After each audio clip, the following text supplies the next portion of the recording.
Mwevale, asante sana, eyalama noi, mwevale, wafoyu matek. Welcome to Cultural Connect.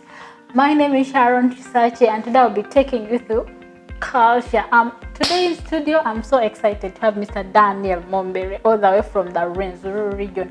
And he'll be telling us more about the Rwenzori region, the Kasese people. I've heard a lot of stories about these people, their culture, the beauty from Kasese, and I can't wait to just hear from Mr. Daniel Mombere. Welcome to the show, Mr. Dan. Yes, like you introduced me, my name is Daniel Mombere. Daniel Mombere comes from Kasese district, which is at the border of Uganda and DRC. Okay. It's part of the Rwenzori region.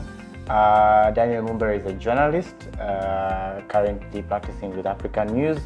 And I do not currently stay in Kasese, but I miss being home, and I look forward to sharing part of my home with you and the viewers. Probably people of Kasese must also be missing, I think. Maybe. Kasese, tell us something unique about Kasese, the Kasese people. Something unique that you really feel stands out from other cultures. First of all, I would like to say Kasese is one of the most beautiful places in the world. It's a very rich place. Really? From the snow-capped mountains, the equator, we have the Salt Lake, we have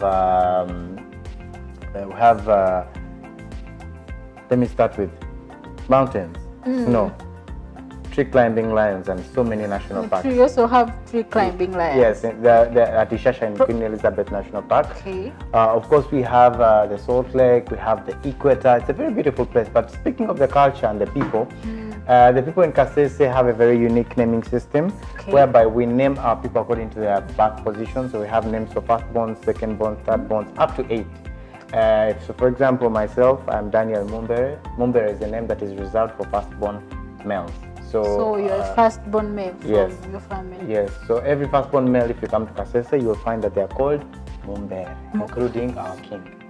So if I go to Kasese right now, and all homes, at least I'll find a Mombere. Yes, there'll be a Mombere. Wow, yes. That's unique. Yes, and also there are very many chances you'll find Mombere Daniel. Very many people called Mombere Daniel. Really? Yes.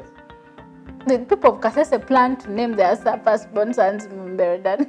No, it's Mombere, but Daniel is also a common name. So Mombere is dictated by culture, but also many parents desire to name their children Daniel. So you find there's a coincidence. There are very many Mombere Daniels.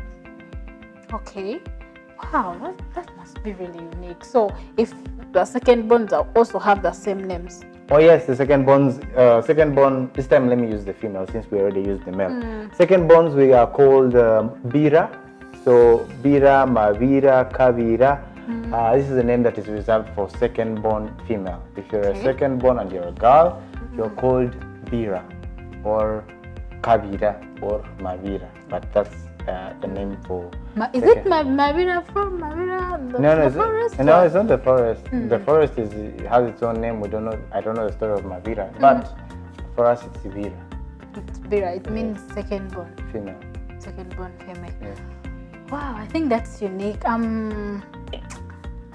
What's so special about, like, for example, if today happen to be your visitor, you're in Kasese, what would you prepare for me? The food, there's something special that you prepare to visitors in Kasese, something traditional that someone will eat and live to remember, something memorable. Tell us something. If you're a visitor coming to Kasese, we're going to give you our staple food, which is cassava. Cassava, we prepare it in what the rest of Uganda calls kalo, but in Kasese we call it ovundu. And this is what we prepare for our special visitors. We're going to introduce you to our food, which is ovundu. And because you're a visitor, we'll prepare it with chicken. We'll chase the chicken around the compound, get one for you, and then slaughter it, and you'll have ovundu with the chicken. So that would be the special meal. But as for us, a typical household in Kasese, we have ovundu every day for supper. Ovundu, that's a must. It's a must, yeah. Like traditionally. Yes, we can supplement it with some other things, but it must be there. Wow.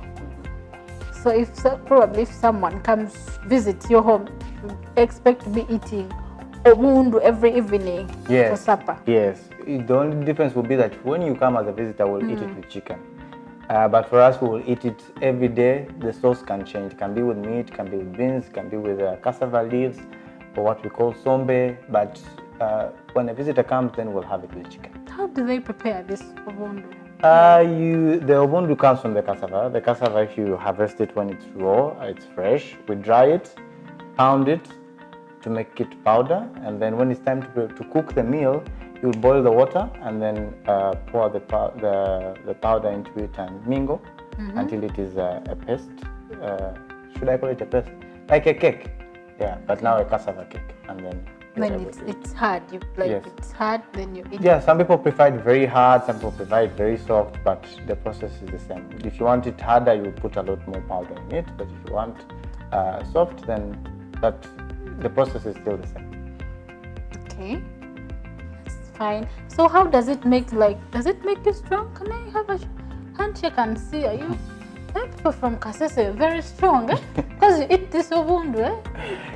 Yes, cassava is starch, so definitely it makes us strong because we have it every day. So we're having carbohydrates and starch every day, so that could explain why people in Kasese are reputed to be strong.